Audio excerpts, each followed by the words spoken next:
melanjutkan perjalanannya, lalu bertemulah malaikat-malaikat Allah dengan dia. Ketika Yakub melihat mereka, berkatalah ia, "Ini bala tentara Allah." Sebab itu dinamainyalah tempat itu Mahanaim. Sesudah itu Yakub menyuruh utusannya berjalan lebih dahulu mendapatkan Esau, kakaknya, ke tanah Seir, daerah Edom.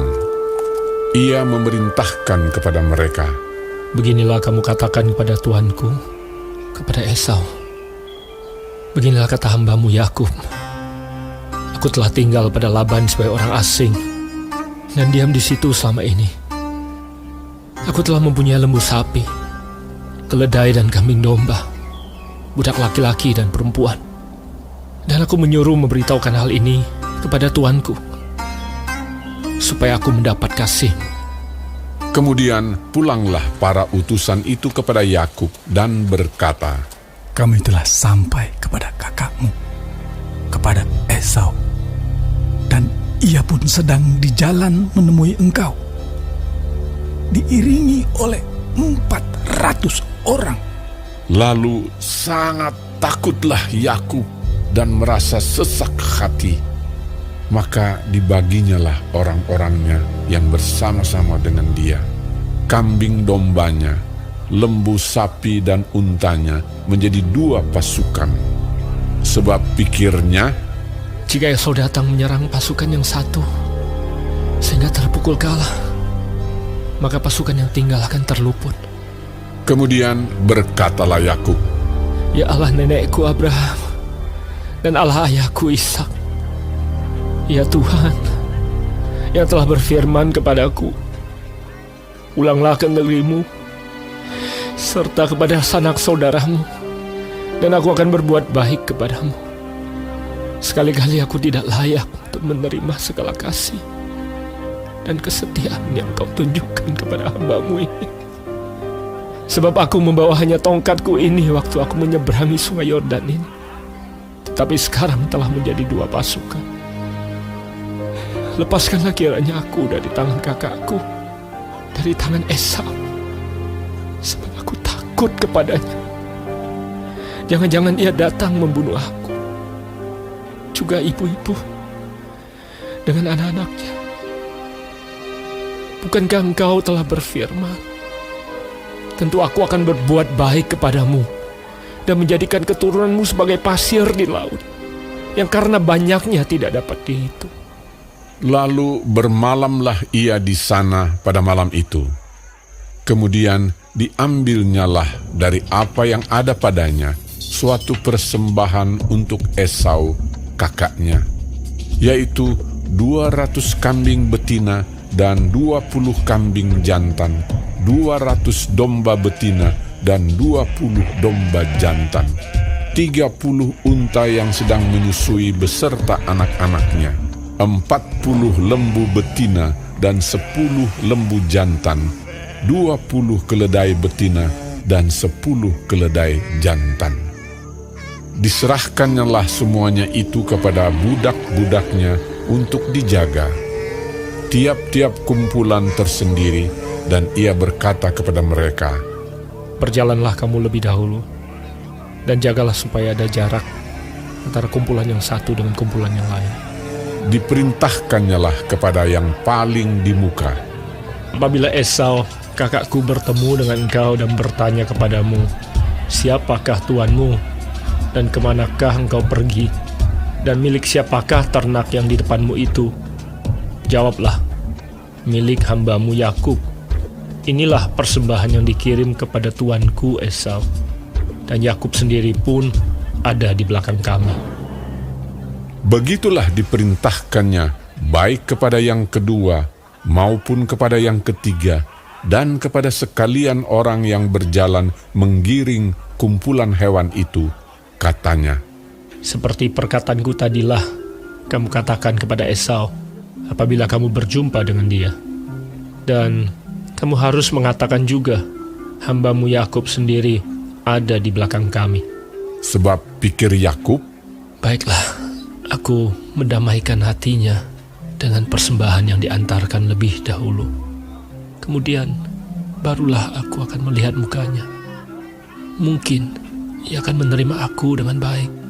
Jadi persembahan itu diantarkan lebih dahulu, tetapi ia sendiri bermalam pada malam itu di tempat perkemahannya.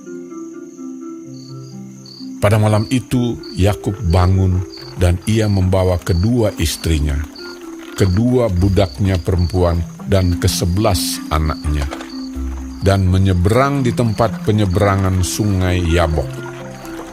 Sesudah ia menyeberangkan mereka, ia menyeberangkan juga segala miliknya.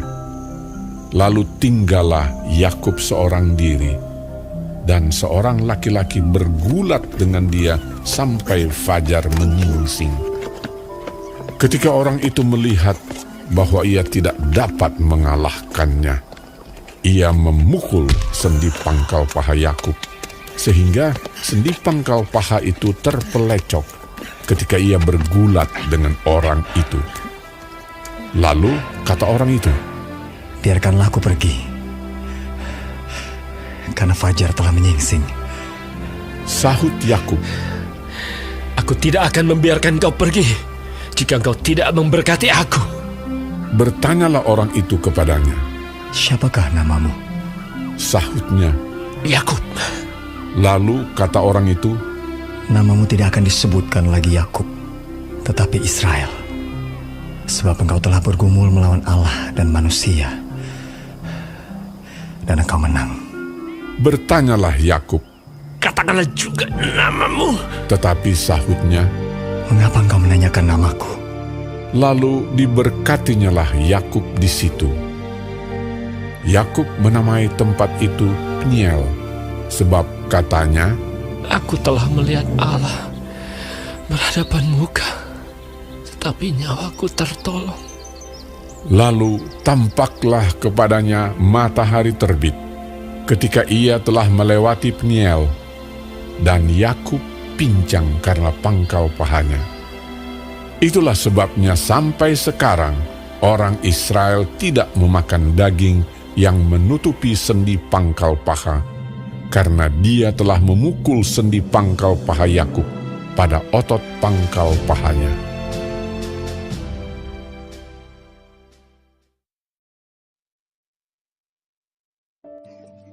Shalom semua jemaat Tuhan. Kembali kita di dalam pendalaman Alkitab Clearside. Sekarang kita sudah memasuki kitab Kejadian 32. Tuhan Yesus memberkati. Di dalam ayat 1 sampai 21, Yakub takut bertemu dengan Esau. Yakub telah menaati Tuhan dengan meninggalkan Laban dan kembali ke tanah Kanaan, wilayah kediaman kakaknya Esau. Dan Tuhan mengirimkan para malaikat-malaikatnya untuk meyakinkan Yakub jikalau Tuhan akan menyertai melindungi Yakub. Dan Yakub menamai tempat itu Mahanaim. Yakub ketakutan dan tertekan ketika mendekati wilayah Esau. Apakah yang akan dilakukan Esau terhadap dia dan keluarganya setelah 24 tahun masa itu? Dalam situasi seperti itu, Yakub berdoa kepada Tuhan, memohon pertolongannya, karena Yakub takut. Dosa masa lalunya masih mengejar Yakub.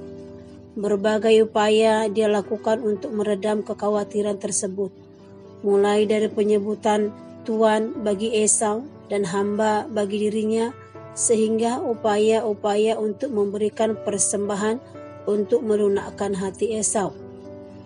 Kedatangan Esau benar-benar membuat Yakub takut, bukan karena dia tidak percaya kepada Tuhan, tetapi karena dia dosa masa lalu kepada Esau. Satu pihak Yakub percaya akan Allah, tetapi di sisi lain dia tidak mampu menghilangkan kekhawatirannya. Yakub yang percaya akan penyertaan Tuhan atasnya, tetapi di sisi lain Yakub khawatir, tetapi Tuhan tetap setia kepada Yakub. Dan kiranya Tuhan menolong kita untuk selalu mempercayakan hidup kita ini kepada Tuhan. Di dalam ayat berikutnya yaitu pergumulan Yakub dengan Allah. Yakub mati-matian bergumul dengan Tuhan untuk memperoleh berkat yang dijanjikan, dan Tuhan mengizinkannya menang.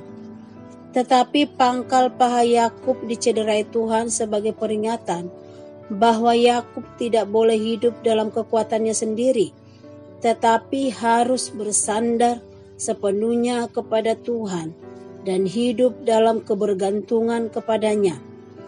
Nama Yakub diubah menjadi Israel, dari seorang penipu ulung digantikan dengan Israel, dia bergumul dengan Allah. Dari pergumulan sengit untuk memohon berkat dari Tuhanlah Yakub mendapatkan nama barunya, yaitu Israel. Yakub bukanlah manusia sempurna yang masih memiliki kelemahan, tetapi Yakub begitu kuat beriman kepada Tuhan. Iman yang percaya dan berjuang untuk mendapatkan berkat yang dibutuhkannya. Hal yang perlu kita pelajari dari Yakub ini adalah kita belajar untuk memiliki iman seperti itu, yang percaya penuh akan kuasa Tuhan dan mau berjuang keras supaya Tuhan memberkati kita. Amin. Tuhan Yesus memberkati.